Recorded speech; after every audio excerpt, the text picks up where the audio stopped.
नमस्कार दोस्तों, हमारी आज की इस कहानी का नाम है यादें।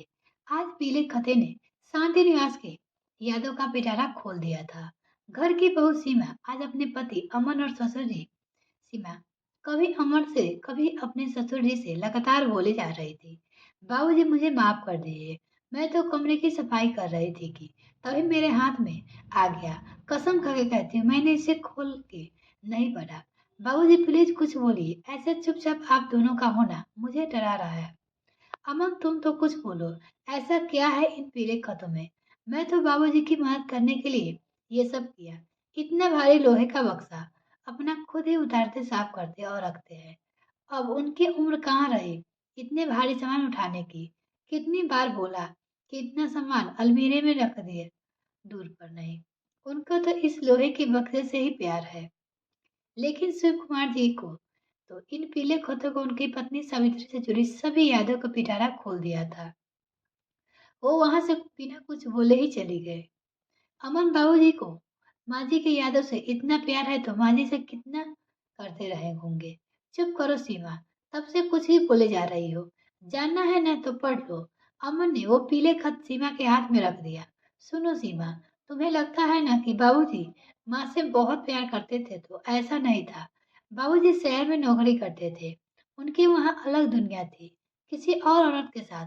मेरी माँ गांव में मेरे दादा दादी की सेवा करती और उनके आने का इंतजार हर रोज करती। बाबूजी ने कभी माँ से प्यार किया ही हो नहीं था। वो तो उन्होंने अपने माता पिता को दबाव में आकर माँ से शादी कर ली। माँ अनाथ थी, माँ मम्मी के यहाँ पली बढ़ी थी। बाबूजी के नया रिश्ते के बारे में जानने के बाद उन्होंने विरोध करने के बजाय अपनी किस्मत मान ली। अपने प्यार से वापस आने का इंतजार करना शुरू कर दिया। कभी तो बाबूजी को उन पर तरस आएगी। हर रोज उनका एक ही प्रेम पत्र लिखती, पर कभी भेजने की हिम्मत नहीं हुई। लिख के अपने इस लोहे के बक्से में डाल देती, इस उम्मीद में कि कोई जवाब ना आ जाए या कहीं पढ़ के बाबूजी को और गुस्सा हो जाए। लेकिन उनका इंतजार इंतजार ही रह गया। उनकी लंबी उम्र के लिए करवा चौथ का व्रत रखती।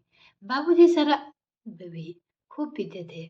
उनका ये नशा था या माँ बाप पे भगवान का रहम था कि शादी के 4 साल नशे की हालत में बने संबंध के साथ मेरा जन्म हुआ। भाभी जी को जब ये बात पता चली तो वो बहुत खुश थे, क्योंकि उनकी शहर वाली प्रेमिका जो बच्चा नहीं हो सकता था।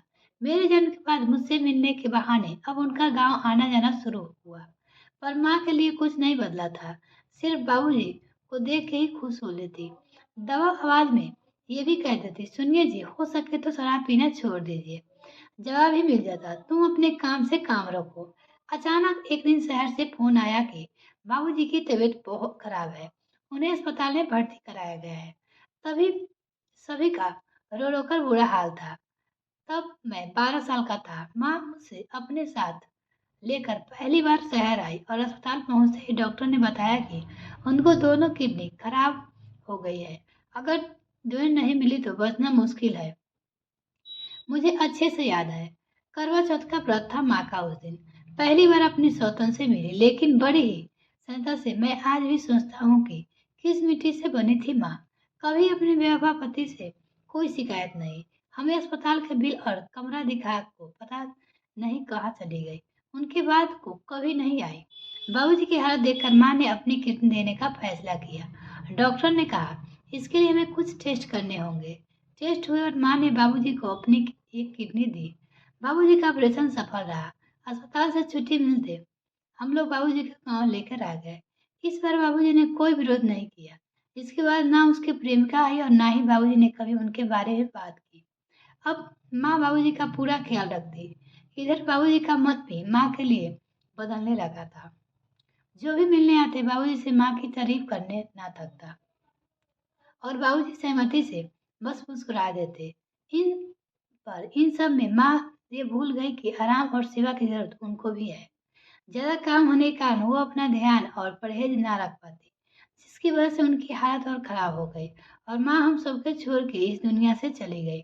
लेकिन जाते जाते मुझसे यह वादा लेगी यह कि मैं हमेशा बाबूजी का ख्याल रखूं और माँ के साथ हुए व्यवहार के लिए उन्हें दोषी ना समझो। आखिरी समय में माँ ने बाबूजी को अपने लोहे के बक्से की चाबी दी, ये कहते हुए कि उनके लिए कुछ है। पता है सीमा की वो सा दिन था। करवा चौथ का था, उसका जन्मदिन भी। माँ के जाने के बाद बाबूजी ने जब माँ के दिया हुआ लोहे का बक्सा खोला, उसमें चिट्ठी पढ़ी तो उसने आंखों नहीं रुके थे। उन्हें पढ़ने से लगा कि चिट्ठी में कोई तो शिकायत होगी, पर नहीं, उसमें तो एक तरफा मोहब्बत का प्यार भरा संदेश था। मेरी माँ ने कभी शिकायत नहीं की। किस्मत वाली माँ नहीं, सीमा किस्मत वाले बाबूजी थे, जो उनकी बेवफाई के बाद भी प्यार करने वाले पत्नी मिली। उस दिन से हर साल बाबूजी माँ के लिए करवा चौथ का व्रत करते हैं। माँ को अपने हिस्सा का प्यार तो नहीं मिला, पर उनके रहने पे आज सीमा निरुद्ध थी। उसकी आंखों में लगातार अश्रुधार बह रहे थे। बात बात पर उनको वो बेवफा सनम कहकर ताने देने और बाबूजी जैसा बनने की सलाह देने वाली सीमा को आज सही मायने में बेवफा सनम और सच्चे प्यार दोनों का अर्थ समझ आ चुका था। हाथ में पर्स लिए वो अमन के सीने से लग बस फूट फूट कर रोए जा रही थी। मिलते हैं फिर नेक्स्ट फ्रेंड, तब तक के लिए bye. Thank for watching this video. तो चैनल को अभी तक सब्सक्राइब नहीं किया तो प्लीज सब्सक्राइब कीजिए।